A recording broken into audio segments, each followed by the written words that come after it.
అదరగొట్టే కారం రంగు రుచి ఆచి కారం పొడి.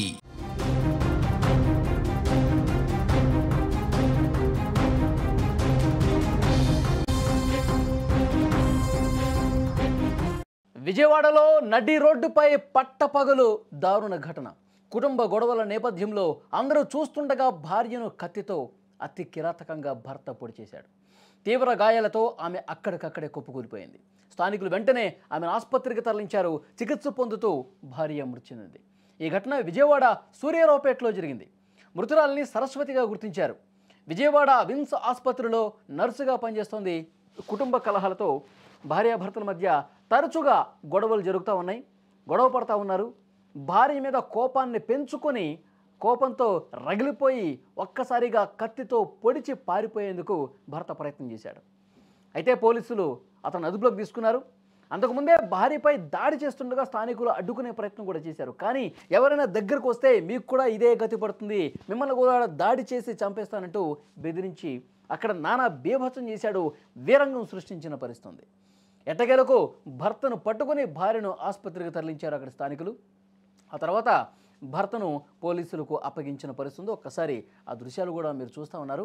అంటే భార్యాభర్తల మధ్య గొడవలు ఉన్నాయి.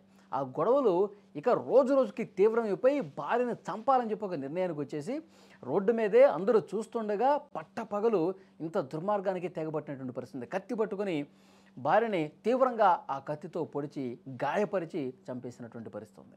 వెంటనే అక్కడ స్థానికులు ఇంత దుర్మార్గంగా ప్రవర్తిస్తున్నటువంటి వ్యక్తిని, భార్య మీద ఇంత విచక్షణరహితంగా దాడి చేస్తున్నటువంటి వ్యక్తిని అడ్డుకోబోయారు. మీరు దగ్గరకు వస్తే మిమ్మల్ని కూడా చంపేస్తానంటూ ఇక ఎవరైనా దగ్గరకు వస్తుంటే కత్తితో బెదిరిస్తున్నాడు. వెంటనే పోలీసులకు ఫోన్ చేశారు, అంబులెన్సులకు ఫోన్ చేశారు. ఎంత బెదిరించాడంటే దగ్గరకు వస్తే పీక కోస్తా ఇలాంటి మాటలే. ఒకవైపు రక్తపు మడుగులో పడిపోయింది ఆమె. మరి ఇంత దుర్మార్గంగా ప్రవర్తించినటువంటి ఈ వ్యక్తికి చాలా కఠినంగా శిక్షించాలని చెప్పి అక్కడ స్థానికులు డిమాండ్ కూడా చేస్తూ ఉన్నారు. వాళ్ళు అసలు దగ్గరకు వస్తుంటేనే రానియకుండా కత్తితో ఇక దగ్గరకు వస్తే మిమ్మల్ని పొడి చేస్తానని చెప్పి బెదిరించాడు. తర్వాత అతి కష్టం మీద అతన్ని పట్టుకుని తర్వాత పోలీసులకి అప్పగించి, పోలీసులకు కూడా చూడు అసలు ఎక్కడా కూడా అలివి కావట్లేదు. పోలీసులను కూడా ఎంత పట్టుకున్నా సరే పోలీసుల మీద కూడా దాడి చేసే ప్రయత్నం కనిపిస్తుంది క్లియర్గా. తర్వాత కష్టం మీద అతన్ని జైలుకి తీసుకెళ్లారు, అరెస్ట్ చేశారు. తర్వాత ఆ గాయపడ్డటువంటి భార్యను కూడా ఆసుపత్రికి తీసుకెళ్ళిన పరిస్థితి. కానీ ఆమె చనిపోయినటువంటి పరిస్థితి. భార్యాభర్తలు గొడవ పడితే ఈ విధంగా చంపేసుకునే పరిస్థితికి వస్తున్నారు. వాళ్ళ మధ్య ఏం గొడవలు ఉన్నాయనేది కూడా పోలీసులు ఇన్వెస్టిగేషన్లో తేలుతుంది. కానీ ఆ లోపే ఇలాంటి చాలా దుర్మార్గమైనటువంటి సైకోలాగా బిహేవ్ చేసి మనుషుల ప్రాణాలు తీస్తున్నారంటే అక్కడ వాళ్ళ బంధువులు కావచ్చు, కుటుంబ సభ్యులు కావచ్చు, అక్కడ ఇరుగు పొరుగు వాళ్ళందరూ కూడా వీడు ఒక సైకో, వీడిని జైల్లోనే పెట్టండి, ఏమాత్రం కూడా వీడిని బయటకు వదలొద్దని డిమాండ్ చేస్తూ ఉన్నారు. సరస్వతి అని ఇక్కడ విమ్స్ హాస్పిటల్లో స్టాఫ్ నర్స్గా పనిచేస్తుంది అమ్మాయికి 2022లో తెలిసిన అబ్బాయికితో పెళ్ళయింది, వివాహం చేసుకున్నారు, లవ్ మ్యారేజ్. అయితే 2 ఏళ్ళు కలిసి ఉన్నారు. తర్వాత వాళ్ళకి 2 ఏళ్ళు బాబు ఉన్నారు.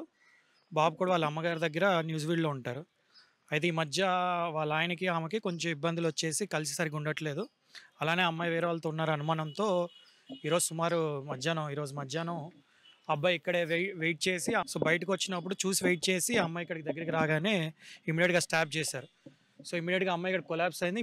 ఇమీడియట్గా పోలీస్ ఇన్ఫర్మేషన్ రాగానే ఎస్ఆర్పేట సిఐ గారు టీం వచ్చారు. ఇమీడియట్గా అమ్మాయిని షిఫ్ట్ చేశారు. బట్ అమ్మాయి సీరియస్గా ఉందంటే ఇమీడియట్గా గవర్నమెంట్ హాస్పిటల్కి షిఫ్ట్ చేయడం జరిగింది. ఎక్యూజ్ని ముద్దాయిని ఇమీడియట్గా పట్టుకుని పోలీస్ కస్టడీలో ఉంచాము. సో నెక్స్ట్ దాన్ని బట్టి అమ్మాయి ఏమైంది దాన్ని బట్టి నెక్స్ట్ యాక్షన్ ఉంటుంది.